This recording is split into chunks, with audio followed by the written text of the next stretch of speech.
کلمہ پڑھتے ہی حضرت عمر نے فرمایا یا رسول اللہ جب آپ سچے، قرآن سچا، اسلام سچا، تو چھپ کے نماز پڑھنے کا کیا مطلب ہے؟ فرمایا ابھی تعداد ہی کوئی نہیں، 40 تو مسلمان ہیں۔ عرض کی حضور مہربانی کریں نا، آپ صرف اجازت دیں۔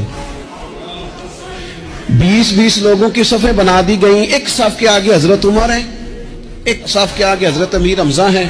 جناب عمر کہنے لگے چونکہ آپ اللہ کے رسول ہیں تو لہٰذا نماز بھی آج اللہ کے گھر میں پڑھی جائے گی۔ تو حضرت عمر بیت اللہ شریف کے بیچ کھڑے ہو کے نعرہ لگاتے ہیں، فرماتے ہیں میں عمر ہوں، تم مجھے بھی جانتے ہو، میرے باپ کو بھی جانتے ہو، تم میرا قبیلہ بھی جانتے ہو، میں نے پڑھ لیا ہے محبوب کا کلمہ۔ اب جس نے بچے یتیم کرانے ہو اور اپنی بیوی بیوہ کرانی ہو وہ آئے اور مجھے روکے، یہ محبوب اللہ کے ہیں اور گھر بھی اللہ کا ہے، تو نماز بھی آج اللہ کے گھر میں پڑھی جائے گی۔